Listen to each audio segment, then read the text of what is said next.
Hi guys, welcome to my channel. మేము ఇప్పుడు విజయవాడ నుంచి వరంగల్ వెళ్తున్నాం. విజయవాడ టు వరంగల్ ఒకరికి ట్రైన్ టికెట్ 95 రూపాయలు మాత్రమేనండి.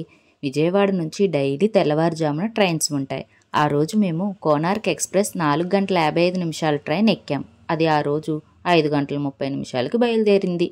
మేము వరంగల్లో దిగేసరికి 8 గంటల 30 నిమిషాలు అయ్యింది. ఇక అలా ట్రైన్ దిగి బయటికి నడుచుకుంటూ వచ్చాం. మేము అంతకుముందు వరంగల్ వెళ్ళినప్పటికీ ఇప్పటికీ రైల్వే స్టేషన్లో మార్పు స్పష్టంగా కనిపిస్తుంది. సరే కదా అని చిన్న వీడియో తీసుకుంటూ స్టేషన్ బయటికి అందరం నడుచుకొని వచ్చాం. రైల్వే స్టేషన్కి ఎదురుగుంటానే వరంగల్ బస్టాండ్ వైపు రోడ్ సైడ్ టిఫిన్ ప్లేట్ ఏదైనా 30 రూపాయలు మాత్రమే. టిఫిన్ చేసి వెళ్దామని అందరం కూడా టిఫిన్ చేసాం. టిఫిన్ చేశాక భద్రకాళి టెంపుల్కి వెళ్దామని ఆటో అడిగాం. ఆటో ఒకరికి 30 రూపాయలు మాత్రమే అని చెప్పారు. సరేనని అందరం కూడా ఆటో ఎక్కి శ్రీ భద్రకాళి అమ్మవారి దేవస్థానం ముందు ఆటో దిగాం. ఆటో దిగి అందరం గుడిపైకి నడుచుకుంటూ వెళ్ళి చెప్పులు పెట్టేసి అక్కడ ఉన్న చిన్న చిన్న గుళ్ళు చూసుకుంటూ అలా లోపలికి వెళ్ళాం. పైన కొండపైన శివపార్వతుల విగ్రహం అందరినీ ఆకర్షిస్తుంది. అది చూసుకొని లోపలికి వెళ్ళాం. మేము అంతకుముందు వెళ్ళినప్పుడు అక్కడ ఒక పెద్ద చెరువు ఉండేది. మీరు చూడాలని లాస్ట్ టైం దిగిన పిక్ వేస్తున్నాను, చూడండి. దాన్ని మరి అక్కడ ఆ చెరువులో ఏదో పని చేస్తున్నట్టున్నారు. సరే కదా అని కాళ్ళు కడుక్కొని కొంచెం ఫ్రెష్ అయ్యి అక్కడ ఉన్న శ్రీకృష్ణునికి గోమాతకి దండం పెట్టుకొని లోపలికి నడుచుకుంటూ వెళ్ళాం. అలా నడుచుకుంటూ ముందుగా శ్రీ వినాయకుని దర్శనం చేసుకున్నాం. అలా అందరం నడుచుకొని లోపలికి వెళ్దామని వెళ్ళాం. గుళ్ళో ఏదో వర్క్ జరుగుతుంది. అలా నెమ్మదిగా లోపలికి నడుచుకొని వెళ్ళాక అక్కడ ఒకసారి దండం పెట్టుకొని ప్రదక్షిణ చేశాం. ప్రదక్షిణ చేసేటప్పుడు శివుని దర్శనం, నంది, ఆంజనేయ స్వామి, అమ్మవారి కుంకుమార్చన చేసే చోటు అన్నీ చూసుకొని శ్రీ భద్రకాళి అమ్మవారి దర్శనం కూడా చేసుకుందామని లోనికి వెళ్ళాం. నెమ్మదిగా దర్శనం చేసుకొని బయటికి వచ్చాక గుడి నిండా కోతులు ఉన్నాయి. వాటిని చూస్తూ అక్కడే ఉన్న బాబాగారి దర్శనం చేసుకొని ఫోటోలు దిగి అక్కడి నుంచి 1000 స్తంభాల గుడికి వెళ్దామని అందరం ఆటో ఎక్కాం. మనిషికి 20 రూపాయలు మాత్రమే. 1000 స్తంభాల గుడికి వచ్చేసాం. గుడి దగ్గర దిగి అందరం కూడా అక్కడ చుట్టూ చూసుకుంటూ లోపలికి వెళ్ళాం. 1000 స్తంభాల గుడి హన్మకొండలో ఉంటుంది. హన్మకొండకి రైల్వే స్టేషన్ లేదు కాబట్టి మీలో ఎవరైనా రావాలంటే వరంగల్కి వచ్చి అక్కడి నుంచి 6 కిలోమీటర్లు మాత్రమే. బస్కైనా ఆటోకైనా రావచ్చు. సరే, ఇంకా లోపలికి వెళ్ళాం.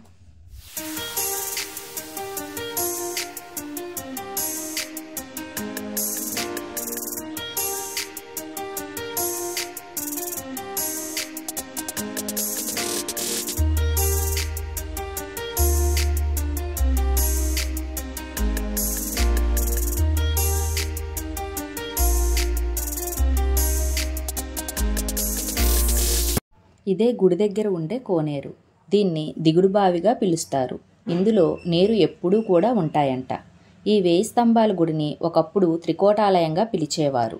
ఈ ఆలయంలో శివుడు, విష్ణువు, సూర్యుడు ప్రధాన ఆలయాలుగా ఉండేవి. కానీ విష్ణువు ఆలయం, సూర్యదేవాలయాలను ధ్వంసం చేయబడ్డాయి. ఇప్పుడు మీరు చూస్తున్న నంది వర్షం సినిమాలో చూసిన నంది ఇదేనండి. ఈ నందిని తీసేసి ఇప్పుడు వేరే నందిని ప్రతిష్ఠించారు.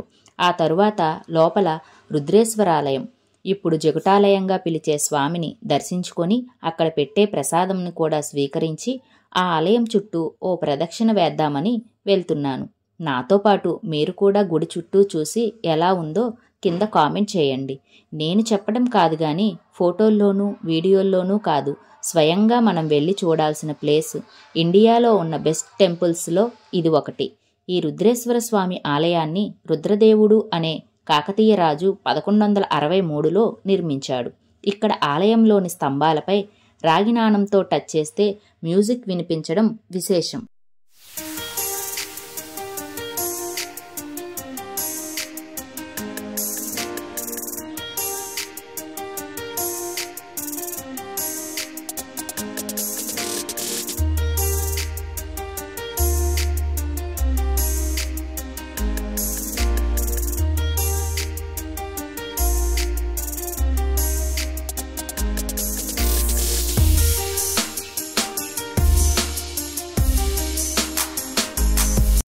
అటు 500 స్తంభాలు, ఇటు 500 స్తంభాలు, మొత్తం కలిపి 1000 స్తంభాల గుడిగా ప్రసిద్ధి. ఆ పాత నందిని తీసి పెట్టిన నంది ఇదేనండి. ఇక్కడ ఈ నందినే ప్రధాన ఆకర్షణ. ఇక్కడ ఒక పెట్టె చూడండి. అంతకుముందు వచ్చినప్పుడు ఆర్కియాలజీ డిపార్ట్మెంట్ వారు ఈ గుడిని బాగు చేస్తున్నారు. పడిపోయిన స్తంభాలన్నీ నిలబెట్టి అంతా బాగు చేశారు. ఇప్పుడు మీరు చూస్తున్నది రుద్రేశ్వరాలయంకు ఎదురుగా ఉన్న కళ్యాణ మండపం. ఇదొక అద్భుతం. మేము అంతకుముందు వచ్చినప్పుడు చూడలేకపోయాం. ఎందుకంటే బాగు చేస్తున్నారు కాబట్టి. పెద్ద పెద్ద స్తంభాలతో వాటి మీద చెక్కిన కాకతీయుల శిల్పకళా నైపుణ్యానికి ఇది ఒక నిదర్శనం. లోపలంతా హాయిగా, చల్లగా, చాలా ప్రశాంతంగా ఉంది. అందుకే అందరం కూడా కాసేపు కూర్చొని వెళ్దామని కూర్చున్నాము. కాసేపటికి బయటికి వచ్చాక ఇంకేముంది, మళ్ళీ ఆటో ఎక్కాం. ఈసారి మేము కాకతీయ కళాతోరణంకు వెళ్తున్నామండి. అక్కడికి మనిషికి 40 రూపాయలు మాత్రమే. ఆ దారి మధ్యలో ఆ కాలం కట్టిన కట్టడాలను డ్రైవర్ చూపిస్తే చూసుకుంటూ కాకతీయ కళాతోరణంకు చేరుకున్నాక ఆ లోపలికి వెళ్ళడానికి ఒకరికి 25 రూపాయలు టికెట్. సరేనని ఇంక టికెట్స్ తీసుకొని లోపలికి వెళ్ళాం.